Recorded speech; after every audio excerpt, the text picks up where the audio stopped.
we have a crisis in the world, tremendous crisis, and also crisis in our consciousness, in us. I see the urgency of change, radical revolution, mutation in the mind. I see it. It is necessary. There is complete quietness of the mind, and that which is silent has vast space. Only then that which is nameless comes into being. This is Urgency of Change, the Krishnamurti podcast.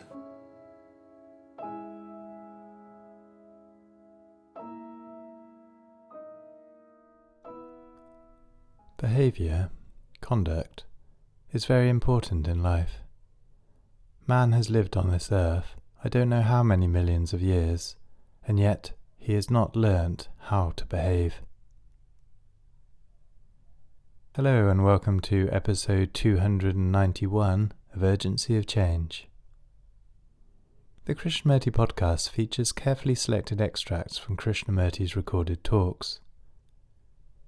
Each episode highlights his different approaches to universal and timeless subjects that affect our everyday lives, the state of the world, and the future of humanity. This week's theme is behaviour. Upcoming themes are art, competition, and the past. This is a podcast from Krishnamurti Foundation Trust, based at Brockwood Park in the UK, which is also home to the Krishnamurti Centre. The centre offers a variety of group retreats, including for young adults. There is also a volunteer programme. The atmosphere at the centre is one of openness and friendliness, with the sense of freedom to inquire with others and alone. Please visit krishnamurticentre.org.uk for more information. You can also find our regular Krishnamurti quotes and videos on Instagram, TikTok and Facebook at Krishnamurti Foundation Trust. If you enjoy the podcast, please leave a review or rating on your podcast app. This episode on behaviour has 4 sections. This first extract is from Krishnamurti's second talk at Rishi Valley in 1967 and is titled, Is There a Code of Behaviour? All human activity is behavior.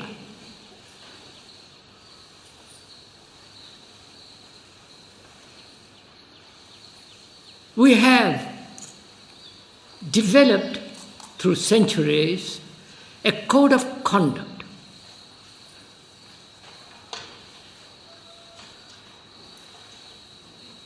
Laid down by society, by the culture in which we live, by so-called saints, religious teachers,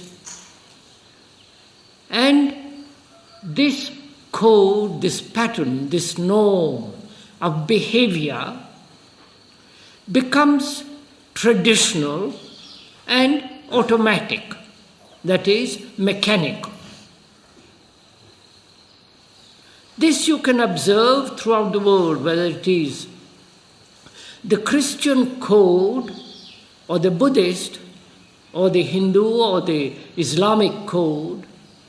It is according to an established pattern.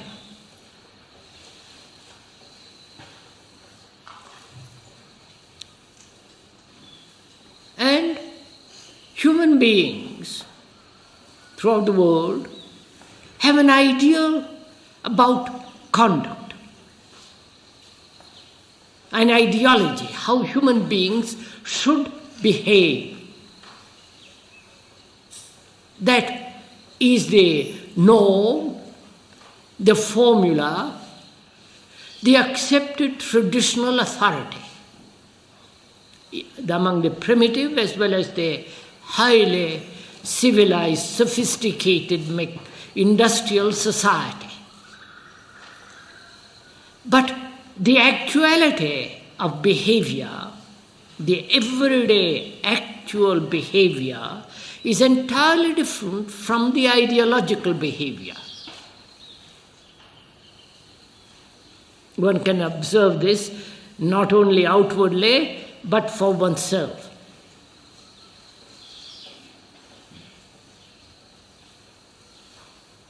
As we were saying the other day,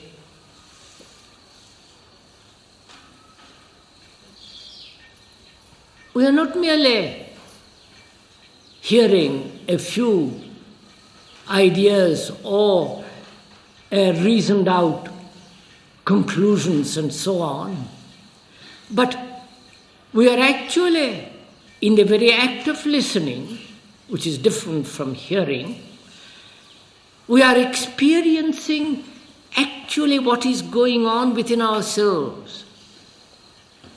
Not as an idea, not as something that one should or should not do, but directly experiencing that which is being said. Otherwise, it seems to me, these talks will be like the wind passing through the leaves, and that one cannot live on noise, however pleasant or unpleasant the noise may be.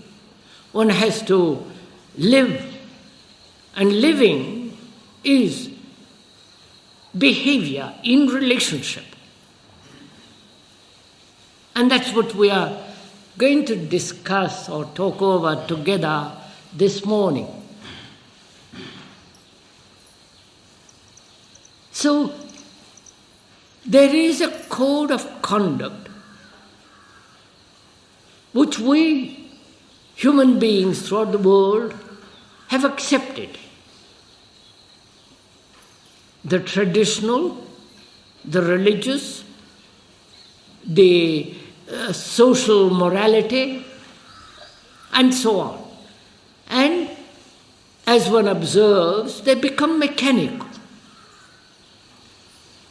It's part of our tradition as Hindus, or as Muslims, or as Christians, to accept ideologically what is right conduct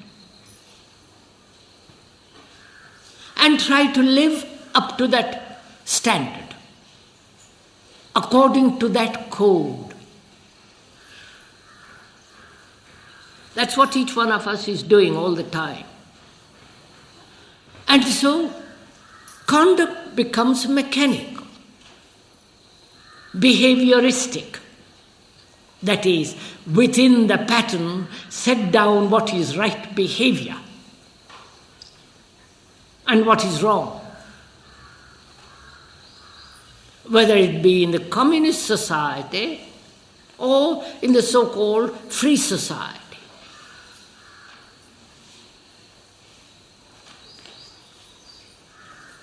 So we're going to find out if there is a behavior, conduct, which is not based on a code, on tradition, on merely a repetition.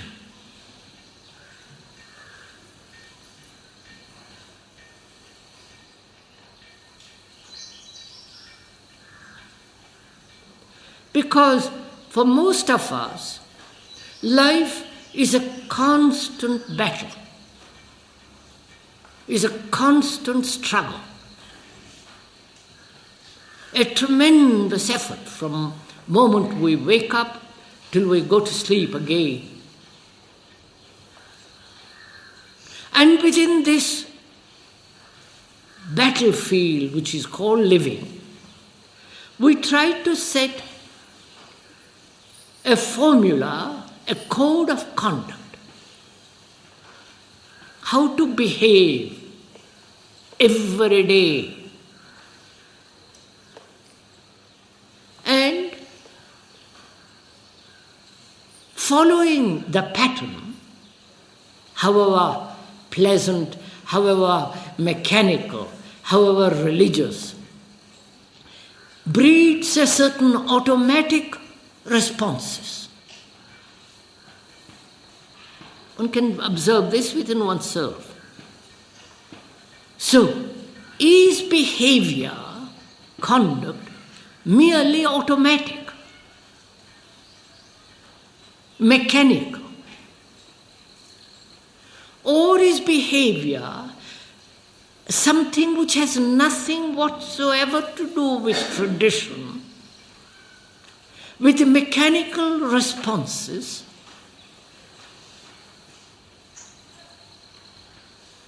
Or is behavior the outcome of a certain freedom?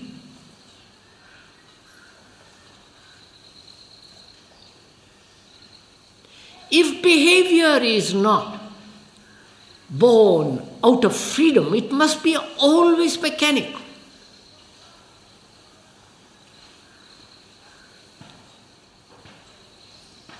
Please, this very, if I may point out, very important for us to understand this thing.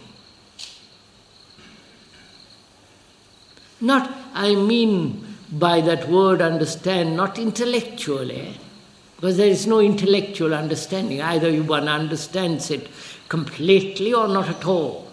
There is no intellectual understanding and then a complete understanding. What we are trying to find out this morning is there a conduct which does not become mechanical, repetitive, following a certain pattern, whether that pattern be ancient, modern, or the pattern of yesterday which one has set for oneself.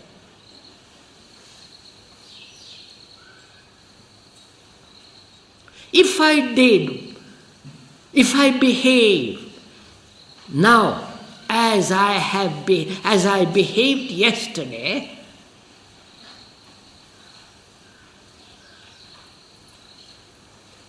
then it is a repetitive behavior, therefore mechanical. Or if I behave according to the tradition established by society, society being religious, cultural, educational, economic, all the rest of it, if I behave according to the norm, the formula, the code of society, then again it becomes repetitive. And is a repetitive action, virtuous action?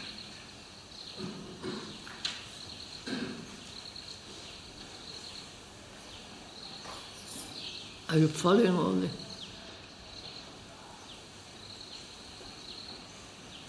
And if behavior and conduct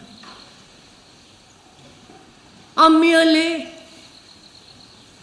a repetitive process, then all human relationship actually ceases.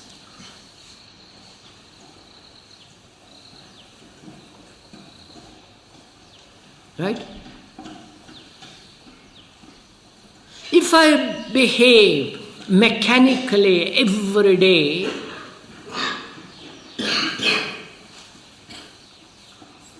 repeating certain code of conduct which I have learned or which I find profitable or which is pleasant, and repeat that conduct over and over and over again, my relationship with you ceases completely.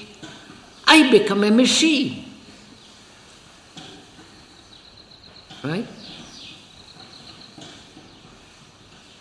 So, one has to find out what is behavior.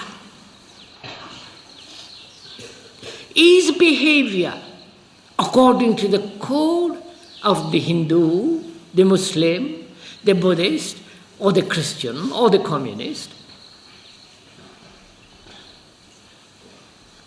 Or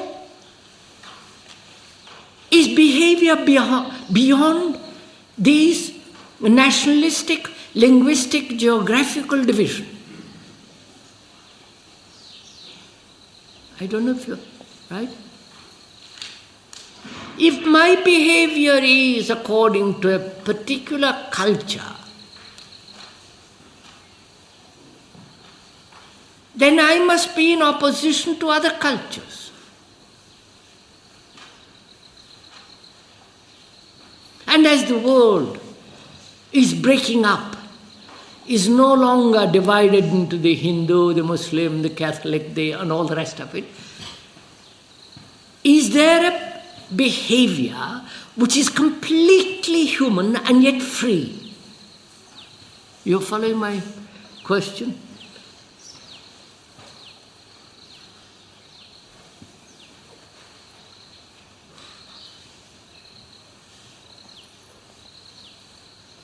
And we're going to find out this morning if there is such behavior and what is involved in it.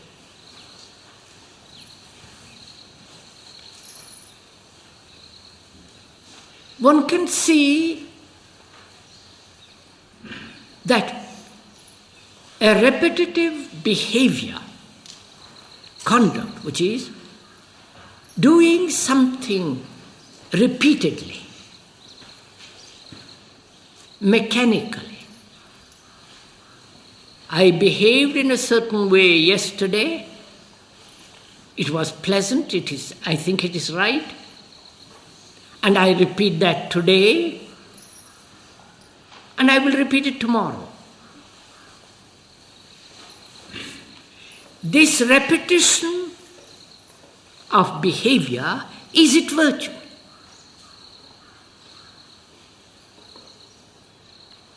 Virtue being order.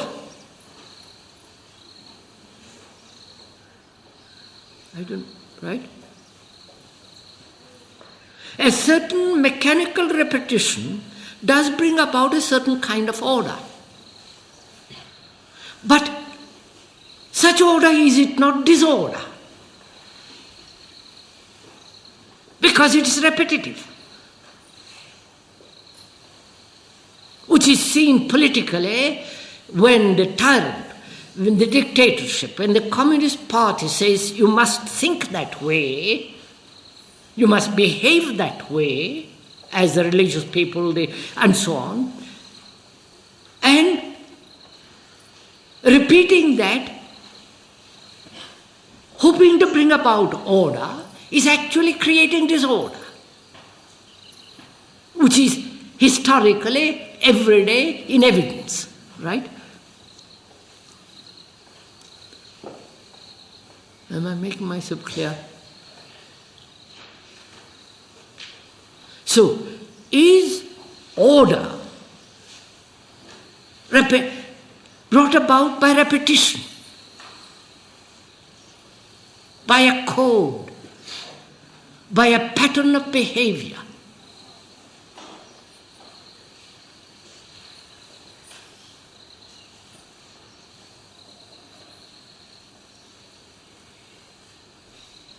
And if there is no order, man cannot live with peace, at peace.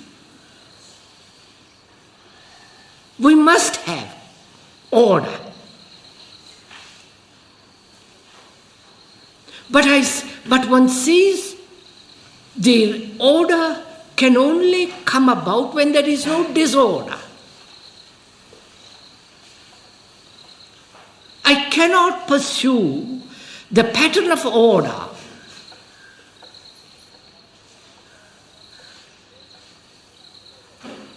by the repetition, but I can see what creates disorder. I don't know if you're following all this. And if I understand more and more what is the fundamentals of disorder, out of that there is order. not the other way around.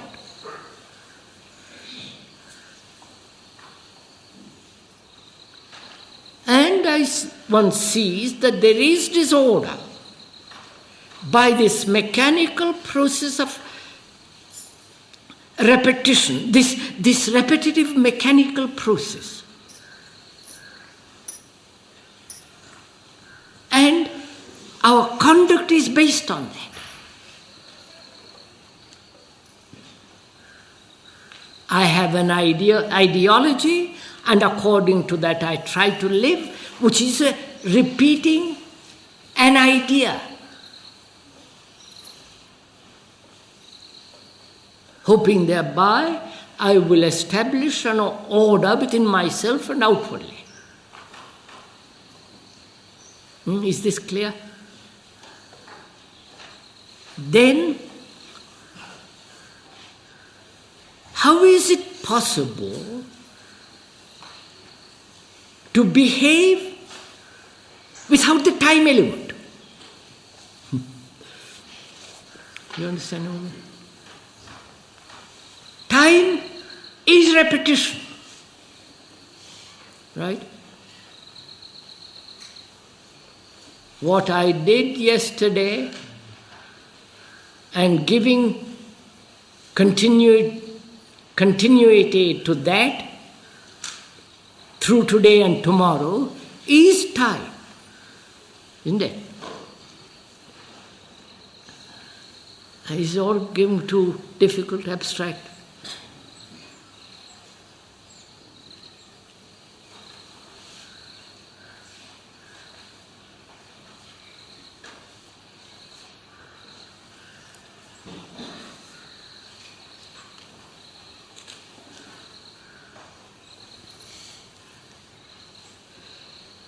Look, time has established, centuries time has established a code of conduct. And if I repeat that over and over and over again, a mechanical behavior, that repetition is a form of time, isn't it?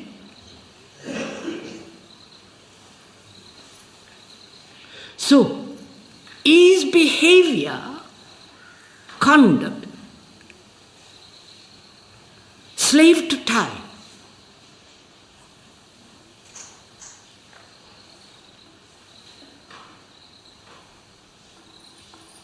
And if it is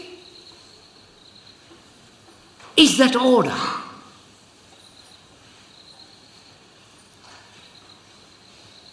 So we must find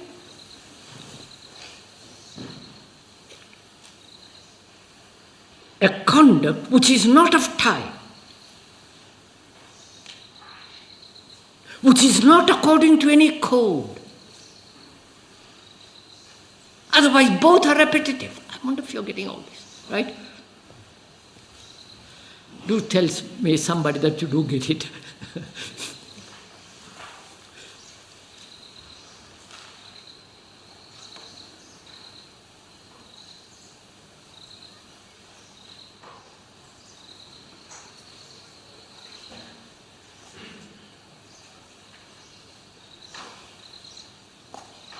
So, to put it differently, is virtue, morality,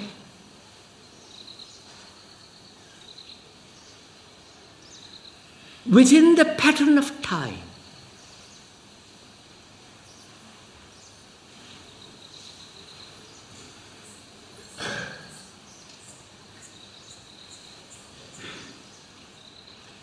And as we see, conduct and behavior is based on pleasure, on the principle of pleasure. Right?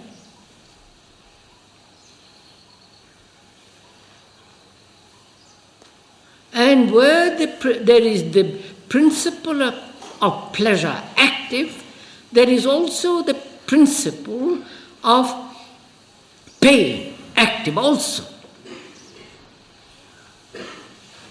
Is this? Are we going together, some of us? Right?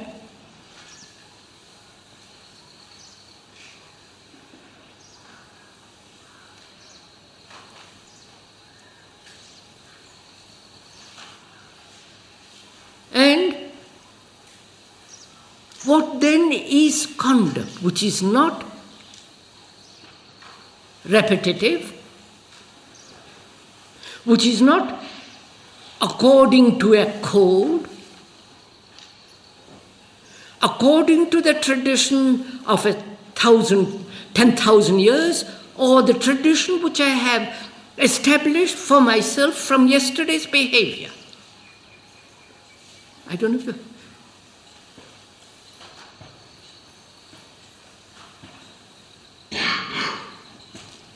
because as we said, order can only come about with the understanding of what is disorder. And the disorder exists inside as well as outside of human beings. And to bring about the end of disorder, one must completely understand this whole process of conduct and behavior. And as we see, the code of behavior is based on the principle of pleasure.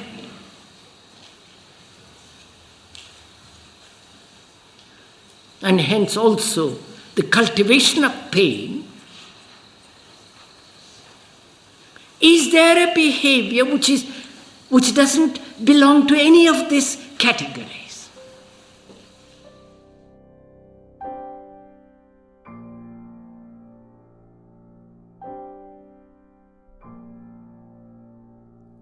The second extract is from the second discussion at Brockwood Park School in 1978 and is titled, "Is there a common criteria for right behaviour?" You can't awaken intelligence just for yourself. Intelligence implies it is not personal. It's like sunlight. Blue sky, it's going to be a lovely day.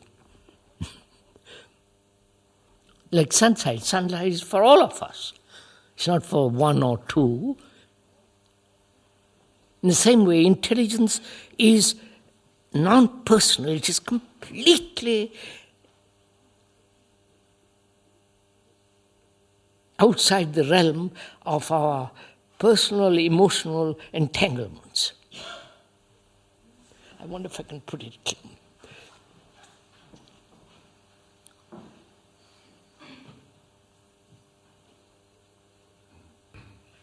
You understand this? Need I labor this point?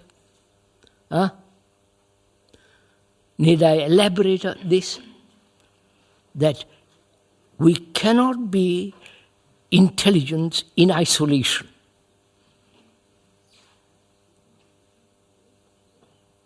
Because life is relationship. You cannot exist in this world without relationship of some kind or other.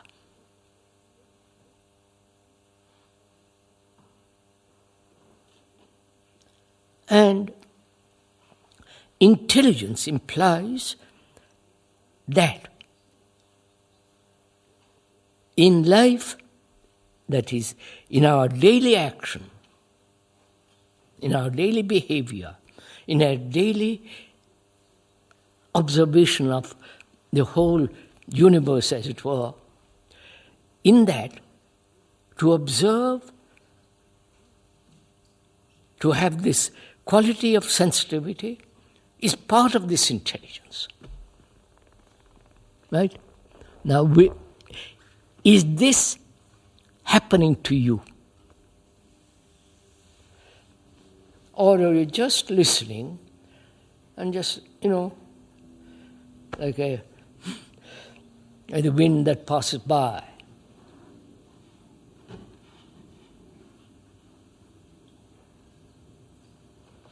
So, there's one of the qualities necessary, that intelligence is not personal,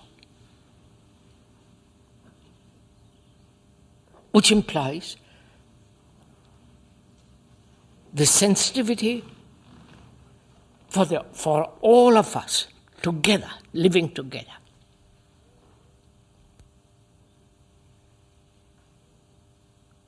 Right? And to awaken this intelligence, we must consider behavior. No?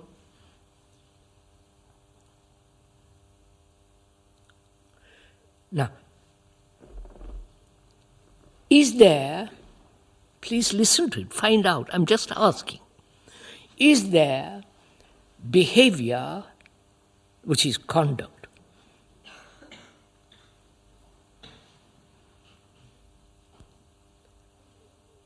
Which is not my way of conduct and your way of conduct, my way of behaving and your way of behaving.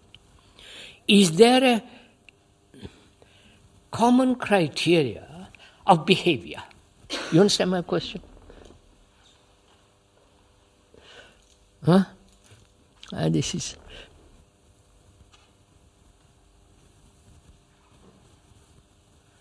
Behavior means not only conduct. Behavior implies consideration for others.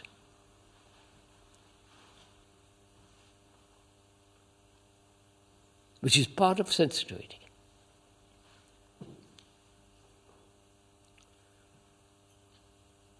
So I'm asking myself, and so you're also asking this question for yourself. Is there a right behavior which is not dependent on a particular person? That is, I might say this is the right behavior, and you might say that your own right behavior, which might be contradicting each other. Do you understand? So I'm asking, is there a behavior in which there is no contradiction, in which we all cooperate, which is all not mine or yours, which is correct? You understood my question?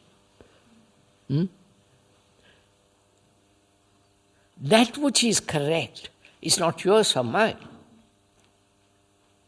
Correct means accurate. Right? Now, is there such behavior, such conduct? That when you behave and I behave, there is no contradiction in our behavior. Which doesn't mean that I imitate you and you imitate me. Which doesn't mean that I conform to your pattern of behavior or you to mine. So we must find out if we are to be intelligently, if we are to act intelligently, is there right action which is not my right action, your right action. Right? You know, this is important for one to find this out. Isn't it? Right? Agree?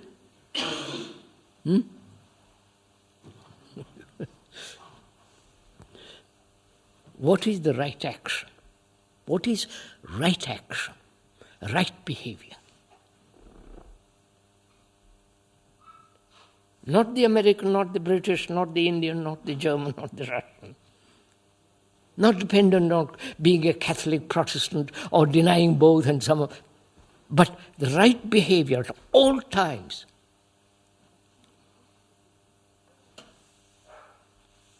You understood my question? Now, how do you find this out?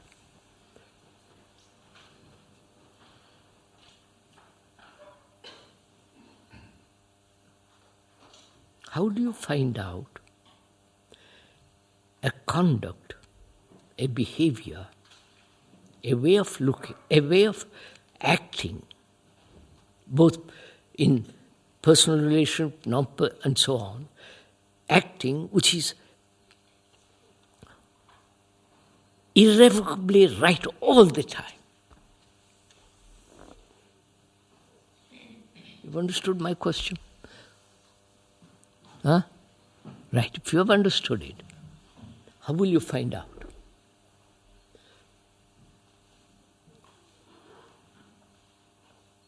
If I tell you what is right behavior,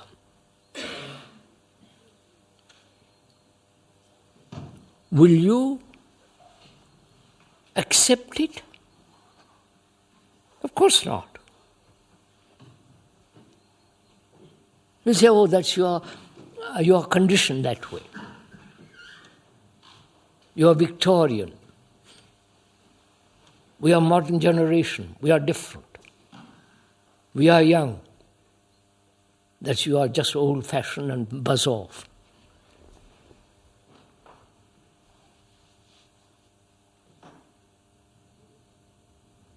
Then I say to you, what do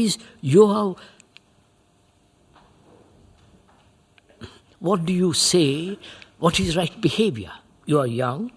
If I am old and just gaga and just mid-Victorian or belong to the establishment and conditioned, then what do you say is right behavior? Not according to America, Russia, England, or Catholic, Protestant, particular family, or your own prejudice, but what is right behavior which will stand all through life? You understand what I'm saying? Not just for today, which will be correct, irrevocable. Right? Tell me.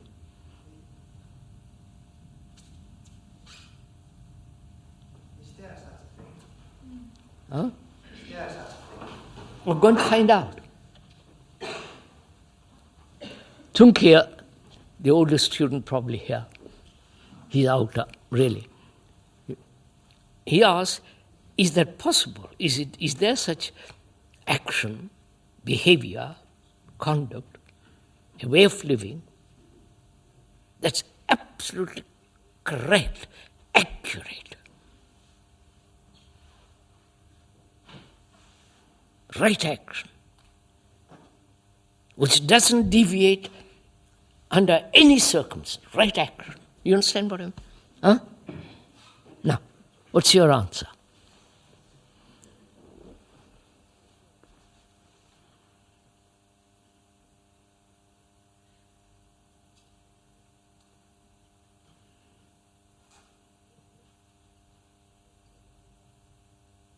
First of all, we must find out, mustn't we? You can't say, well, you're old-fashioned, buzz off. We must find out, talking over, listening to each other, investigating, examining how we behave now, as we are.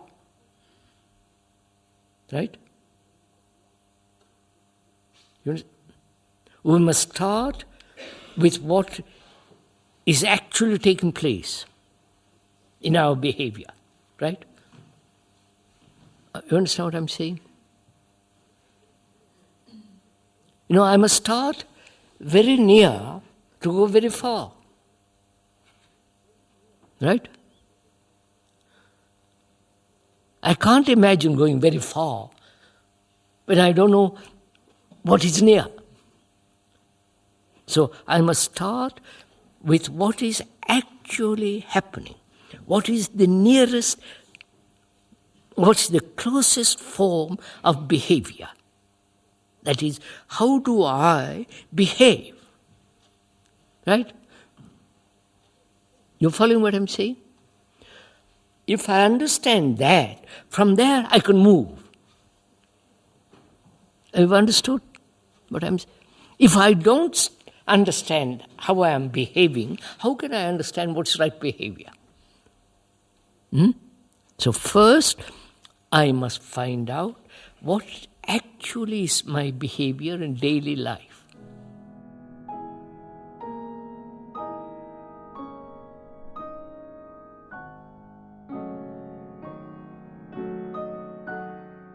The third extract in this episode is from Krishnamurti's second talk in Bangalore, 1974, and is titled Non-Mechanical Behaviour. What we are dealing with is what is, not what should be or what has been, but actually what is. And if you have observed your own mind in action, action being behavior and a relationship,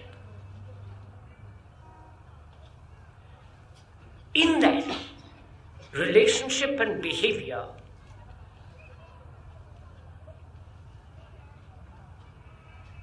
action has become entirely mechanical. Right? Observe it, please, in yourself, how mechanical our responses are.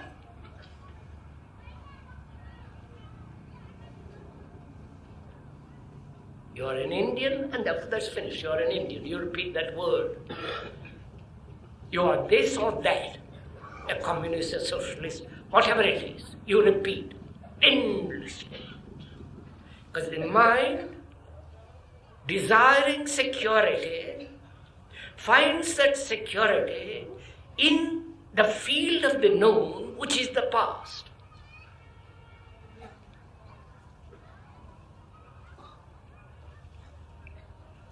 And therefore, it is totally mechanical and is incapable of learning anything new. It will memorize what has been said and put it in the field of knowledge and repeat that. That's not learning.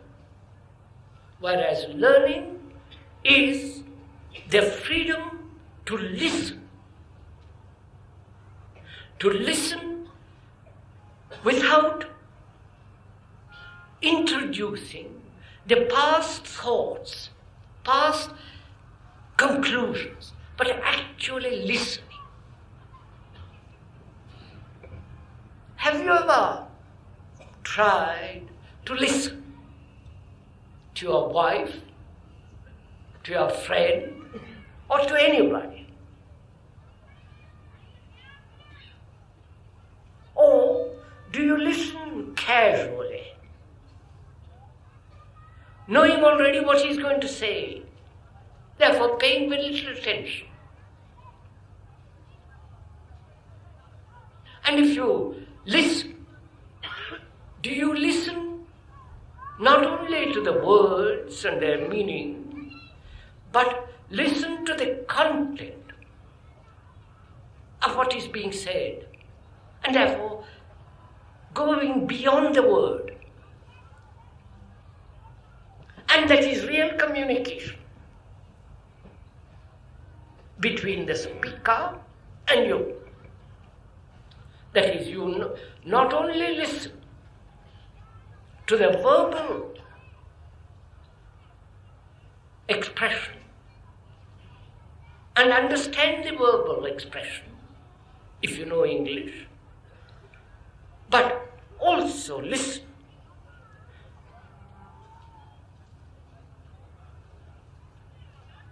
with a mind that wants to find out, that wants to learn.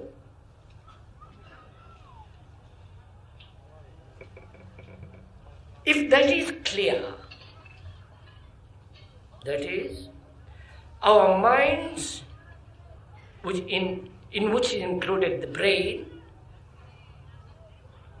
and the physical organism. When I use the word the mind, I mean the physical organism with their senses, the brain, which holds memory, and the mind, which is the whole. That mind has become mechanical. Because in that we find great safety, security. And a mind that is merely functioning in the field of the known is always mechanical. And therefore, it is really incapable of learning in the deeper sense of that word. Now we have a problem. The problem is, can the human mind, your mind,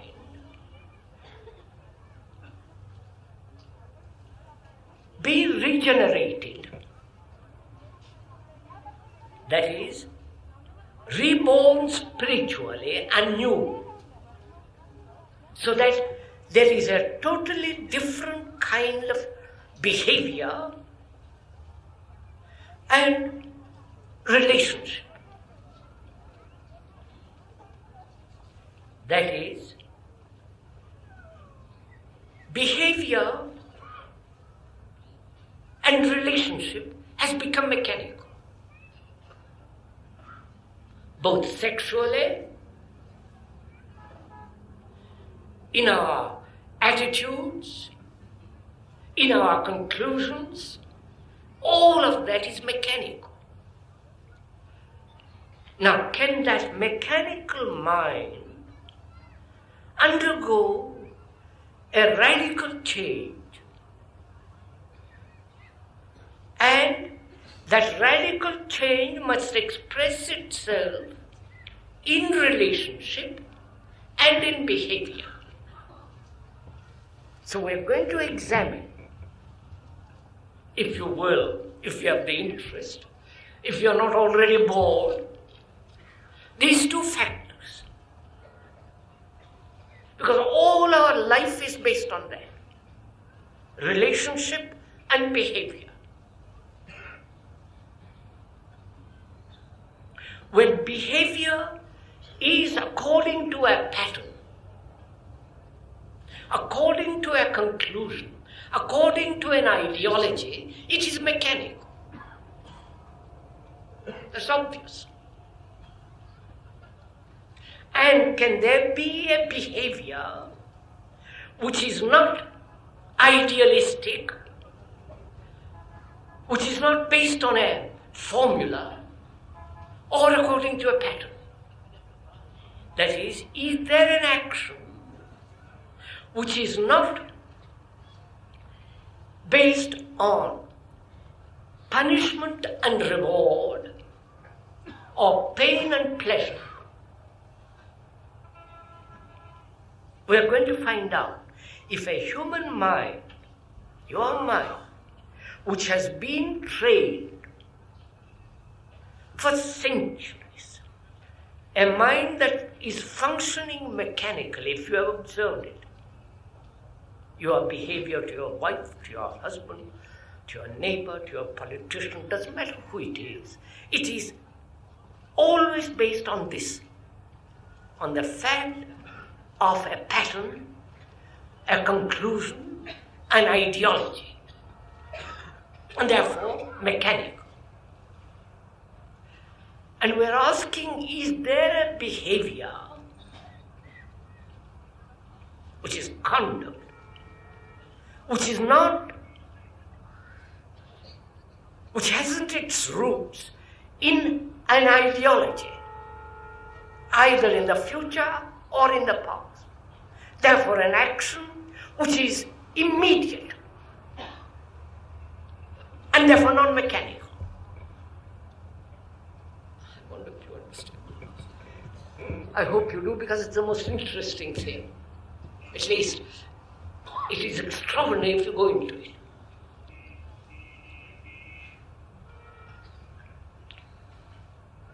So as we said, action, the doing, is always now. That is, when you see a danger, you act instantly. Right? Obvious. When you see a cobra, you don't discuss what to do. You don't say, is it danger, is it you? There is an instant action. That action is based on your conditioning about cobras, about snakes. Please follow this little bit. Your action when you meet a cobra or a dangerous animal, there is instant response. Because you have been told for centuries, beware of a precipice, beware of a snake, beware of a dangerous animal. Your mind is conditioned to the danger, and therefore there is instant response. Now your mind is conditioned to ideologies, to formulas, to conclusions, to what others have said, both religious sanctions and personal sanctions and social sanctions. So your mind is conditioned. And therefore, your conditioning is to postpone action. When you have an ideology, you are not acting. You are carrying out or trying to carry out an idea. And to that you are conditioned. Therefore, there is no action in the present. Do you understand this? Please. Don't let me make tremendous effort to make you understand if you don't understand. Because it's very important. Because our minds are mechanical. Of that there is no question. And our behavior has become mechanical. And our relationship with each other has become mechanical. Your gurus, whatever it is, mechanical. And therefore, a mechanical mind is never a free mind, never capable of inquiring anew. And action, which is behavior, conduct, when based on an ideology,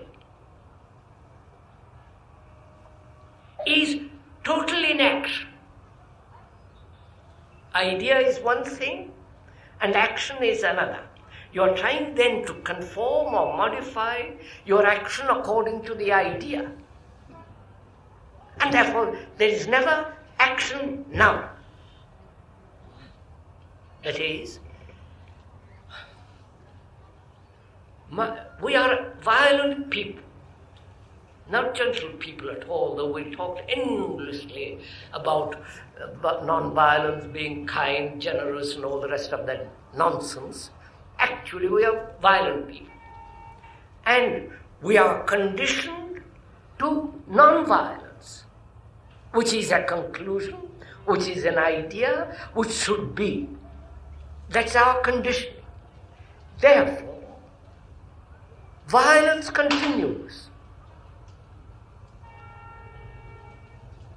Whereas if you had no idea, no conclusion, then there would be instant action about violence. Now, as we said, behavior, relationship are the very basis of life, of existence. If you observe it in yourself very carefully. And behavior, conduct is, and also relationship, is based on reward and punishment, pain and pleasure. That's a fact. Now, people have tried, psychologists, others have tried, that have said that environment controls behavior. Environment shapes behavior. So change the environment, then human behavior will also change. That has been a revolutionary theory of the communists, of the various types of materialists, of which you are. Don't fool yourself that you're not materialists. You are entirely materialistic people, though you may pretend that you're very non-materialistic. So, there have been various schools and philosophies. I'm using the word philosophy in its ordinary sense. Not the love of truth in daily life. That's what the real deep meaning of that word is. Various systems, revolutions, ideologies, scientists, psychologists have said change the environment. For God's sake, change society, the structure of society. Then, because the human mind is so adaptable, it will then behave according to the social change. And it has been proved over and over again, it doesn't happen. The mind is so cunning, capable, it transforms the society. And they have tried also, all psychologists, religious people, to establish a real human relationship between each other. Love God. We're all one in God. We all are brothers. You know, the whole gamut of all that. And yet they have not succeeded. Because we human beings are what we are. Brutal, cunning, capable of such deception, hypocrisy, greed, envy, anxious, all the rest of that, what we are. And that what we are has become mechanical. I'm a Hindu, I'm non-Hindu, I'm a Muslim, non-Muslim. You follow? I'm a communist, non. We are mechanical. Our minds have become mechanical. Now the problem is this. If you are really interested in this question, whether behavior and the responsibility of relationship can be freed from pleasure, pain, reward and punishment. That is the basis of a mechanical mind. Because a mechanical mind is always pursuing pleasure,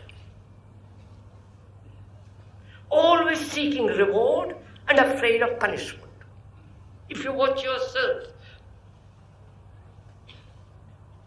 your temples, your gods, your morality, your religious sanctions are based on this principle of reward and punishment. If you behave properly this life, you will be an angel next life, or a little more intelligent next life. If you are good, then you'll have more money next life, a better palace. If you're bad, you live in a hovel or in hell. This is the principle on which all our conduct is based. Pleasure, pain, reward, and punishment. And that has become our mechanical process. What gives me pleasure, I pursue at any price. God being the highest form of what I think is pleasure. Or I worship the state because that gives me a position, that gives me pleasure, that gives me satisfaction, and so on, so on, so on. Now the question is, all behavior, conduct, based on this principle must be mechanical. As you have observed in your life. Now, is there a behavior, a conduct, which is non-mechanistic? Which means which has no friction. Right? Has the speaker made the question clear, the problem? Because if we don't understand the problem, I'll go into it again, differently. But if you understand it, we can proceed.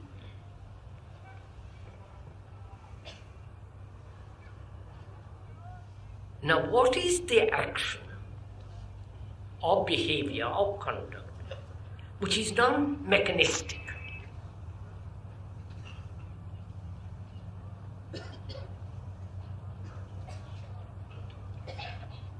Having put that question to yourself,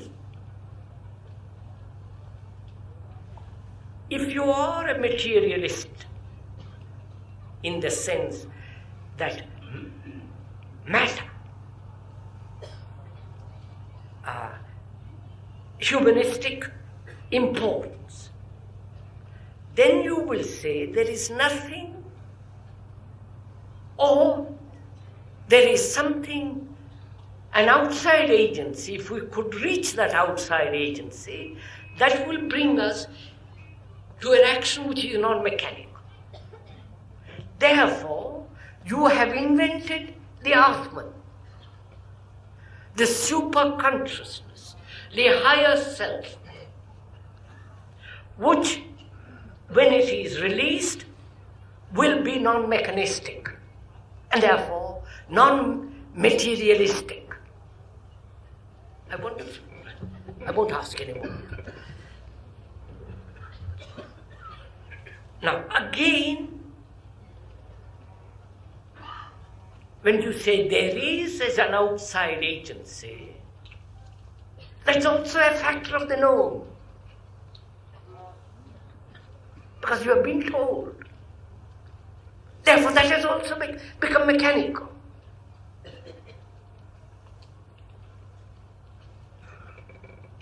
So, is there an action which is not mechanistic,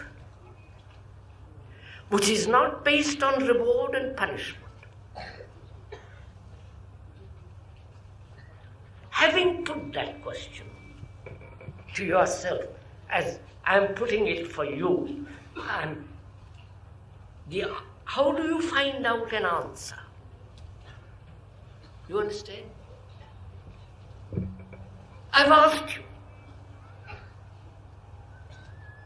is there a behavior, an action, a conduct, a relationship in which there is no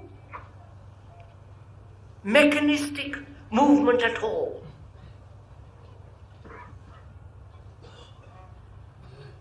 So how do you find out the answer?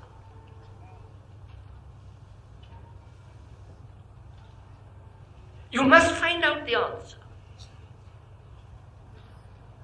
Because on that answer, your whole way of life will be transformed. Because then you will not be dependent on reward or punishment. Therefore you will be acting totally afresh. Therefore the mind becomes then non-mechanistic. And therefore a regeneration takes place. Now what is that action which is non-mechanistic, non-idealistic, not based on a formula? Because all that is within the field of the known, and therefore what is known is mechanical.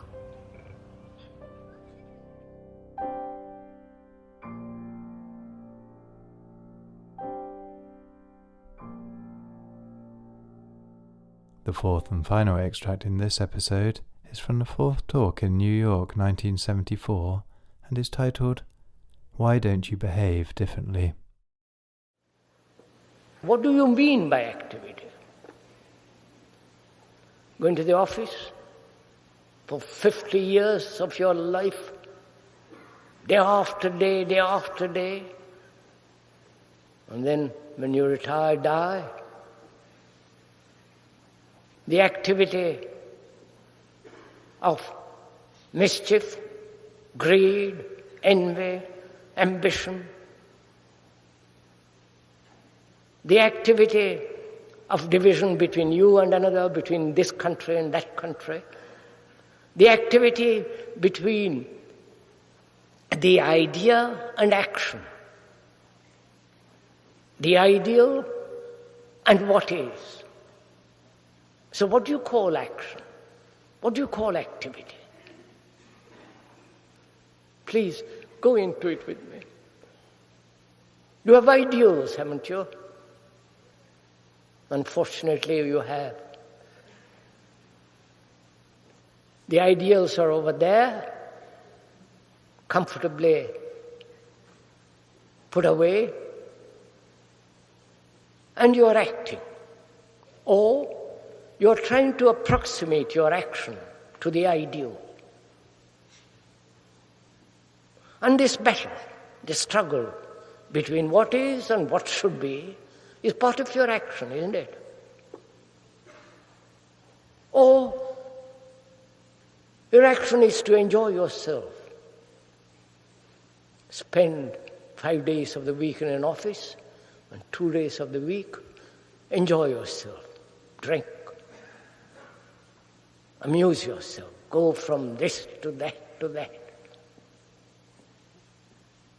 demanding constant entertainment. Or you're satisfied to remain in your place, to think, read books, cultivate your own little mind. So what do you mean by activity? What do you mean, not what the speaker means?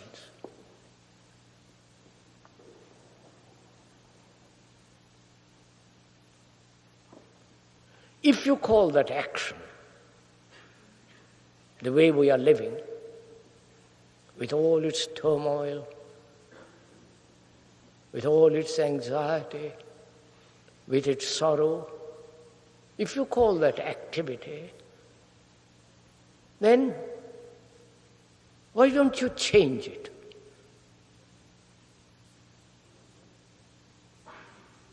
Why don't you act differently? Which means, why don't you behave differently? Because after all, behavior, conduct, is very important in life. And man has lived on this earth, I don't know how many millions of years, and yet he has not learned how to behave, to be kind, to be generous, to forget himself, to love somebody without reward or punishment. to put away his petty little appetites, his ambitions, just to behave sanely, rationally, happily. We don't seem to be able to do that. And if we can't do that, then what is action? Is action getting more and more and more, or letting less and less?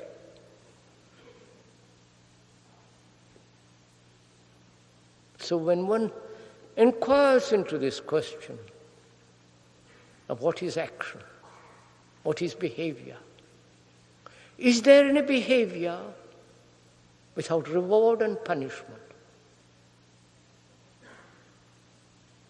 The psychologists are saying people in the world have been educated to behave because they're being punished.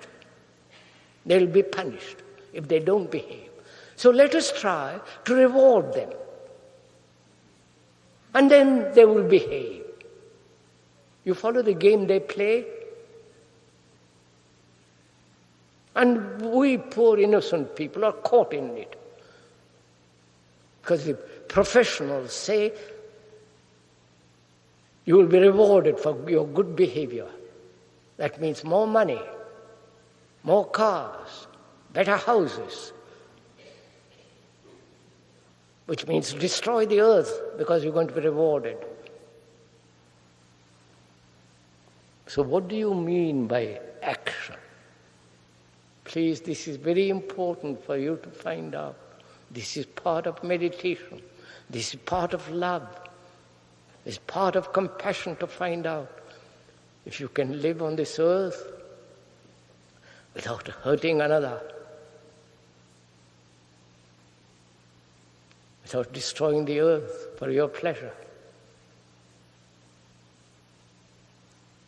So what is action? Is action confined to the limits of thought? And therefore, action based on the past, and therefore very limited. Action based on tradition, which is the past, and therefore betrayal of the present. All that's involved in inquiring what is action. Is there an action out of time? Is there an action which has no regret whatsoever? An action which is not contradictory? A behavior, a conduct which doesn't deny itself the next day and therefore regret? That action takes place, surely, when you know what compassion is. Therefore, that compassion comes only when you understand the meaning of sorrow. Not only the sorrow of yourself, but of your neighbor, for all the mothers, of all the sisters, for all the wives that have been killed, for shedding tears who have shed tears. When you understand that sorrow, what sorrow means, and to understand it, one has to remain with it. Look at it, not escape from it, not try to justify it. Then out of that, total negation of all escapes. And out of that comes passion, and with it, compassion, which is love.